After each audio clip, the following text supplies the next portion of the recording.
So Yeah, like, I don't know. I'm thinking conventionally, like I remember from film, because that was an avenue I was going down. You had to go, I don't know, you're supposed to go be an extra to get some experience. So I cop what it was be like on set, maybe meet some people so you can graduate to being an actor, or volunteer as a crew to learn how to become a filmmaker. You had these rungs that were like loose pathway to follow. Now, if you got a vision, we're meeting people where they're at their vision level. Yeah. Not overcomplicating the networking that they need to do. It's shortening that learning curve. It's taking like Hopefully that shortening the learning curve. Yeah. That's the idea. So summing up crowdfunding, right? Old versus new crowdfunding. This is our good friend, Scott, right? What's different, right? So backers can profit from a project you do without having what's traditional equity, which just means like proper formal ownership.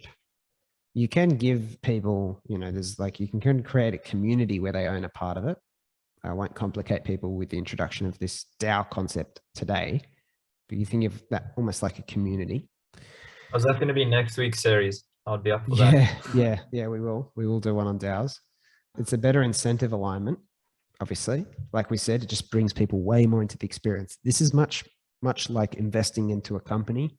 Someone else is a CEO, but because you're invested, you're like, oh, if I can help you this, well, I have a community of young people. Here's some digital marketers maybe to fill the role, right? It's like, this happens a lot in the startup investing world. It's a lot of relationship is more than a money exchange. There's a value exchange because you're invested in their success. And this takes that concept. I think it's a very good example and really spreads it, and it can be applied on the individual level. Right? Like Oscar, right? I think Oscar's going somewhere. But he doesn't have like millions of TikTok followers or 100 million, YouTube downloads or anything like that. But you go, this is someone's journey I'd back, and you can almost back it through their NFTs. So, thanks, yeah, you're a convenient example, mate. Not necessarily. Yeah. Who knows if you were the best one? Anything to add on crowdfunding, Oscar? I got excited talking about those examples. I don't know if you. I think Oscar would add that I am the best example right now. Yeah, that's the only alteration I'd make, to be honest. But that's a definitely holistic sort of summary. Yeah. So to summarize, it was I don't know if I have a summary slide, but crowdfunding. It's one way. Breeding NFTs for the brave and the creative. Ticketing and access is relatively simple. Obviously, you have to have something to give. Yeah. Be creative with that. None of these are. Hopefully, this inspires creativity. This can't replace your creativity. Patronage Plus was number 2. I know this is a weird counting system. 100 true fans, and they're not mutually exclusive, right, Leah? You can combine all these kind of things together. Yeah. Okay, yeah. Right? I could give people access to Constant Student for buying my NFT, right? So NFT strategy will become its own consultancy then, with people like how you best monetize and bring it. Our Figma video, this creates a whole bunch of jobs that don't exist yet. Yeah. Man, this is the one thing that I've taken away from this is like the possibilities are like endless, but you just have to, it's just getting started. So like for me, what would be like an action is like with my next Substack. Yeah.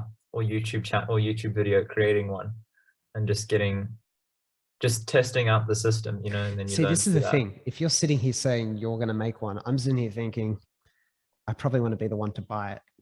Yeah.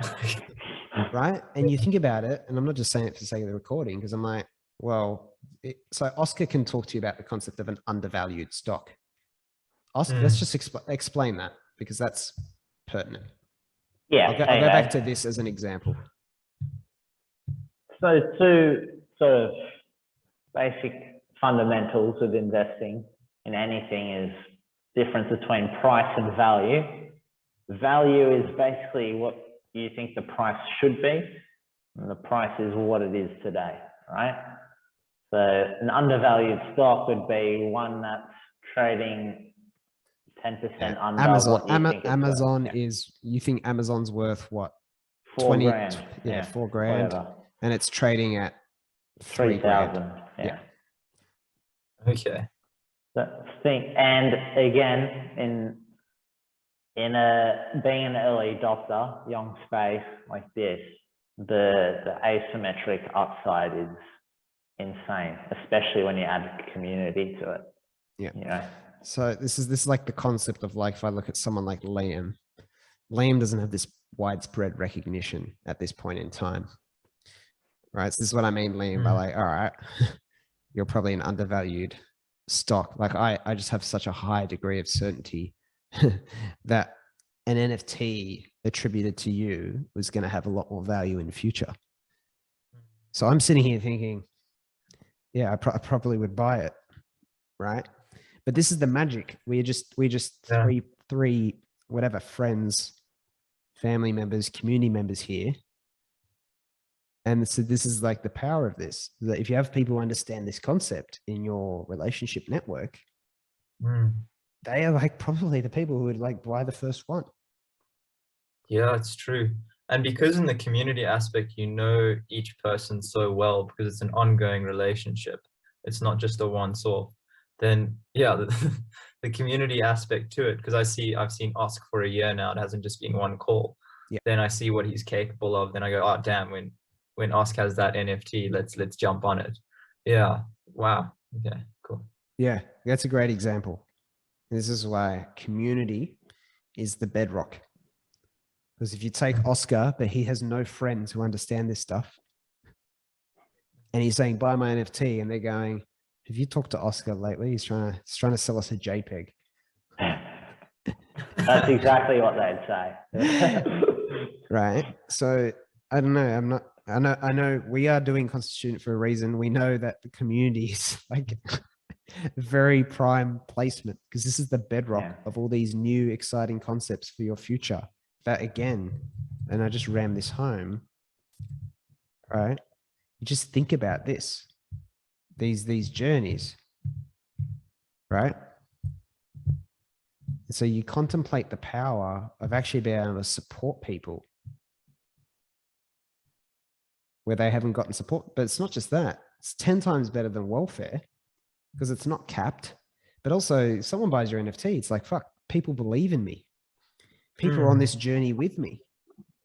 It's a way different feeling than if you were to donate to like Patreon, for example. I feel like, oh, people kind of feel good for me. I kind of feel, I don't know, with that system, some part of me feels a bit guilty, but with this system, I feel like that guilt is replaced with the NFT, and it's like, oh, okay, if it works for me, it works for them as well. Yep. Yeah. Powerful. Yeah. Powerful. So that's the workshop. But that's I guess the concept. And yeah, well, Oscar, remind people where they can find you.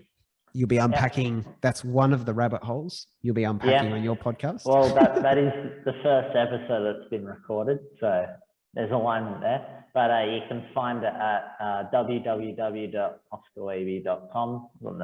It was at the beginning of this video. It'll be in the description. It'll be in the description. You can sign up on your website for newsletter and stuff like that and get that stuff. And then everything else, the community, if anyone's not aware of it, is Constituent. That'll be in the links too, www.constituent.com.au.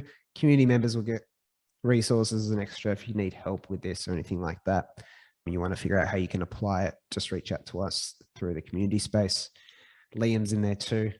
He'll be doing a mad brainstorm after this, and you can see. So you'll be able to lynch his ideas. But yeah, if anyone wants to get started with this, then you're a promising young person. I will be pretty interested in buying some undervalued early NFTs in people. So check out the Constituent. All right, is that all, Oscar? We're all done. I just want to say, ask Joe. This was epic. Yeah, I know, man. It's pretty cool. Like and I'm not just saying that. Like I'm saying in comparison, I had listened to like say Tim Ferriss's podcast on it in the car, like Tom Bialylew stuff. But like the clarity, the visuals that you got through this presentation, I think it's like, I felt like so much clearer, and I've been in like more confidence like getting into it, which is cool. Well, great feedback. Thank you very much. Thank you. Thank you very much, mate. All right. Awesome. Well, that will Cool. conclude it. See everyone else next time on the channel.